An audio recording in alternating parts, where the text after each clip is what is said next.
Hi hello welcome to Santhosh voice. இன்றைக்கி நம்ம Iron Man 2லேருந்து ஒரு சீனையும் அவெஞ்சர்ஸ் என்கேம்லேருந்து ஒரு சீனையும் பார்க்கலாம். அயன்மேன் 2ல் ஒரு விஷயத்த பண்ணியிருப்பார். விப்ளாஷ் வந்து அட்டாக் பண்ணும்போது அந்த பவரை வந்து இந்த ஷூட் தாங்கியிருக்காது.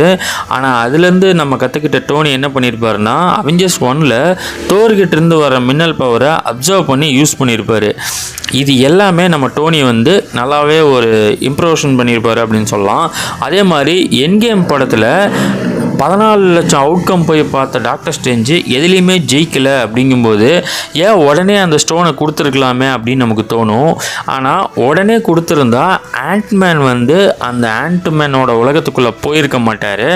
அந்த ஒரு விஷயம் நடக்கணும் அப்படிங்கிற ஒரே ஒரு ரீசனுக்காக தான் ரொம்பவே ஸ்லோ டவுன் பண்ணியிருப்பார் நம்ம தேனோஸை.